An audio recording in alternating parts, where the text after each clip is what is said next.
So I'm Alejandro, and I'm 41 years old. Hey, how are you feeling right now, right here? I'm excited. Mm-hmm.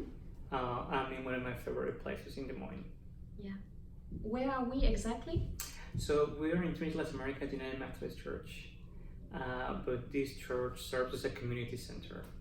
Basically, we have a meal Monday to Friday at 12:45 for anybody in the community. There's ELO classes, there's citizenship classes. We give away produce twice a week, Tuesdays and Saturdays. There's always bread for people to come in and get what they need. CFUM works from the buildings. CFUM is Children and Families Urban Movement, and they do a lot of work with kids after school programs. So there's always lots of kids, lots of noise. As in a church, we have like book studies, Bible studies, different groups that gather together. But it's beautiful to see how we're breaking the most segregated hour of the week. Our worship on Sunday, we have people that are black, brown, white. We have people different sex orientations. We have trans people. We have people who are college professors. We have people who can read and write. We have people who are very well economically, and people who are experiencing homelessness. We have people with different physical and mental abilities. People self-identify as Catholic, Presbyterian, Buddhist, Methodist, of course, agnostics or spiritual seekers. People identify as people that have everything together, people who have no idea what to do with their lives. It's a wide variety, and so it's beautiful, and it's very hard. But I wouldn't like to be serving anywhere else. So thank you for having me here. And I wonder why you accepted to meet with me and answer my questions. So I have a friend, Craig Ferguson, he's a pastor too, and he texted me last night. There's a journalist from Belgium who is talking to people about the truth, and she would like to interview you. And I said, sure, I have a few minutes in the afternoon. Mm-hmm. So you just said yes because it was him, or because of the topic, or? Both. Mm-hmm. Both. Who are you? I'm a spiritual being having a human experience. And what is your story? What would you like to share with us about your story? So I believe, and I've experienced that we all have four bodies: physical body, mental body, spiritual body, and emotional body. And so I may not be aware of it, but I chose to be in this body. And to have certain experiences on earth, and that of course I don't remember, and so it's like a coming back to understand a lot of things. But I've been doing a lot of self-development work and learning more about myself. So I consider myself a spiritual being that is having to learn a lot of things that growing up I learned, and I'm just trying to help people be all that we're created to be. What is the last thing that you learned? That it's okay to be sad. You experienced sadness? I'm a 7 in the Enneagram. I know you're familiar with the Enneagram. Basically, 7s in the Enneagram, we're always happy, we're always positive, but that's because we don't like pain. So doing some breath work, I do a weekly exchange with a friend because we're taking some classes on alternative healing. And so doing some breath work 2 weeks ago, I learned that as a child, I was not allowed to be sad. The beauty of breath work is that you don't need to know what happened exactly, but you need to, what you learn as you breathe, as you do deep breathing, is that you learn where do you have blocks and what do you need to let go and what you need to learn. So that's the thing I've been focusing on. And the truth is that it's very easy to experience sadness in this place, because there's a lot of people that come that has very sad stories that need help. And sometimes the only thing we can do is listen to them. And so I'll have plenty of chances to be sad. Yeah, but you probably have also a lot of opportunities to feel joy. Oh, so what absolutely. brings you joy? Oh, seeing people here of different ethnic backgrounds, of different languages, uh, coming together and working together, learning together, eating together, sharing together. We have a garden next door that's open for the community, and see people side by side who sometimes they don't even speak the same language. Like none of them speaks English, but they speak different languages, and somehow they still communicate with one another. Because to communicate acceptance and understanding and love, you don't need to speak the same language. Do you feel anger sometimes? Yes, I do, and I have a funny relationship with anger. When I was in Guatemala, I'm from Guatemala, I had a friend who was 94 years young. He was a lawyer, a sociologist. He was part of the revolutionary movement in the 40s. And then with the CIA coup that threw Jacobo Arbenz in '54, he had to go into exile, and he became a novelist, and he wrote many novels, and so he always told me, funny, now that I'm clicking, he always said, never be sad, be angry. If you're sad, you're not gonna accomplish much, but if you're angry, you'll have fuel to keep working. And so I studied anthropology, I studied a master's in development, and for many years I worked in the countryside in rural Guatemala, rural Salvador, rural Mexico. And I was always mad. I was always angry at all the injustices. But I realized that was just eating me up. And that's what I changed very often, jobs or research projects or different things. Then I ended up going to the US. I came to seminary in Denver, a great seminary. I went to school with Muslim people, Jewish people. I had no idea heathens and pagans were faith traditions, with atheists, with lots of different people. And so I came with a lot of privilege. I came with the student visa, unlikely many Guatemalans. And so I was going to a vigil once. There was a monthly vigil in a detention center where people with documents get detained. And I started to attend and learn people's stories, and I realized that people would go and visit their loved ones and be there for like 2 hours, and then they come out. One Good Friday, there was a Good Friday vigil, like a special, not like a regular monthly vigil. And there was this family, this man and woman, and they came, and like 10 minutes later, they came out and they were crying and they were so sad. And so one of the pastors at Guatemala, she went and talked to them because she spoke Spanish, and what happened. And then she learned that they were brother and sister. Their dad, who was 60-some years old, had been deported to Mexico that morning, and he's been here in the US for more than 25 years, and they had no family in Mexico. So for all intents and purposes, they were never seen again. And up to this day, I don't know what happened to them or what happened to their dad. But I realized that whatever I end up doing in ministry, immigration has to be part of it. So I did that, and I ended up moving to Iowa.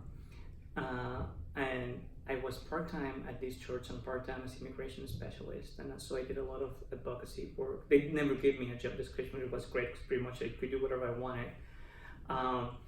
And again, I was working because I was very angry at all the injustices against immigrants. And then after 2 years, I realized that was eating me from the inside. And I realized it wasn't healthy nor sustainable to keep doing that. So I started having these alternative healing classes, body work, breath work, and get more in touch with myself. And I realized that in the end, today, I do the exact same things that I used to do a few years ago, but I do it from a different place. Instead of working because I'm mad at how immigrants are treated, what happened to immigrants, all the injustices, I work because I love immigrants. I work because I'm an immigrant. I work because I know we have so much to offer to this country, right? So I know there's a place for anger, and like sometimes anger is a healthy response when boundary has been violated, right? Anger is not necessarily bad. I live and I have so many privileges, class privilege, Christian privilege, male privilege, straight privilege, lots of privilege, that I don't experience what most people experience. So for me, anger, it's a little bit different thing, but I try to stay in touch with my emotions. I'm in my head a lot. I'm in my mental body all the time. So I had to be very mindful about, what am I feeling, how am I doing, and just those things. What are you proud of? I'm proud of the community that we have here. It's so unique. Many people come and say, wow, this is like really amazing. If you want to come in your Sunday best, like with a tie and a suit, you're welcome here. If you want to come in flip-flops and shorts, you're welcome here. Like, you don't have to commute and be a different person to come to church or to come to any activity that we do. People can come as they are and they're accepted. And they're invited to accept others as well. And something I'm really, really proud to is that when I was here for the first time 7 years ago, it was the English-speaking church and the Spanish-speaking church. So I was the pastor of the Spanish-speaking church. They merged in December of 2016. But when I came, I was for the pastor of the Latino church. And so we had a Bible study, and people asked me so what's the real interpretation of this verse? And I said, well, that depends on which version you're using. I was just being funny, and I said, oh, wait, then tell us what's the real version, the real translation of the Bible. And so it's been a whole long journey of sharing with people, trying to have them tools so that they can have an open mind in terms of how to understand Scripture, how to understand what it means to come to church, what it means to be a Christian, what it means to be followers of Jesus and doing things like Jesus did. And so Trinity, the English-speaking congregation, was the first reconciling congregation in Iowa, which for the United Methodists, that means reconciling congregations are congregations that accept people regardless of their sexual orientation or their gender identity. But for the most Latino people, that's a touchy issue. There's a lot of cultural things and a lot of homophobia and a lot of queerphobia. But it was nice to see that all the work that we've been doing together for so many years paid off about a year ago, when two trans women from Mexico and El Salvador came to church. And one has transitioned. She presents with both pronouns of them are she. So she presents as woman, like you wouldn't know.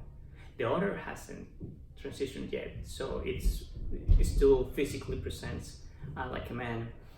But the fact that the Latino people accepted them and they invited them to Bible study and they were friendly to them and took them to the supermarket and somebody's taking them to the gym, and like they really integrated them as part of the community. So I'm very, very proud of that. Will you vote in 2020? No, I chose not to be a citizen. Okay. So you cannot? I cannot vote. What is the truth?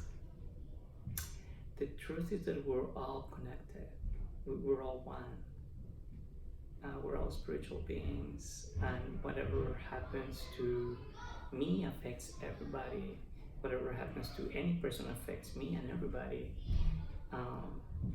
And so we are one, and I believe heaven on earth would be when everybody realizes that and lives that we're all one. And what is your truth? My truth is that I'm here on the planet to help people remember who they are. Is there anything else that you would like to add before we finish the interview?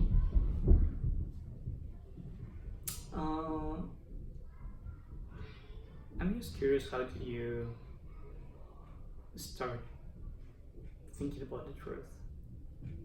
You asking me? Yeah.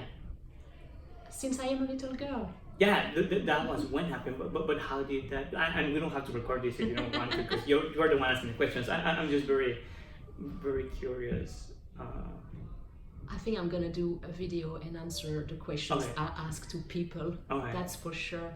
But I've always been a truth seeker since I am a little girl. Yeah. Because I remember being in school. I grew up in Guatemala in a Catholic family. I went to a Catholic private school, and I remember in third grade, the teacher of catechism, we were gonna do our first communion, and so he was saying like, you know, if you live in Jesus, you're going to heaven. If you don't, you're gonna go to hell. And I remember like I just learned in social studies that there's people on the other side of the world that are not Christian, that are Muslim or they're Hindus, and I just could not think that millions of people would go to hell, or that God was sending us to hell, or that millions of people would be bad just because they didn't know about Christianity. So I was super curious about that. I will answer. I hope you're gonna follow that. Sure. Okay. Do you need anything? I need to remind myself that it's not just self-care that's important, but communal care. So with the trans friend, we're having lots of conversations on that, what communal care is and what that looks like. I know we need certain degree of self-care, but living in the US, or the Western world for that matter, it's such a individualistic, consumeristic, personal-driven society that it's so easy to move from self-care to narcissism, or from self-care to egocentrism. So I'm needing to be reminded of self-care versus communal care, and how that plays out. Thank you so much for your time and your trust. Thank you.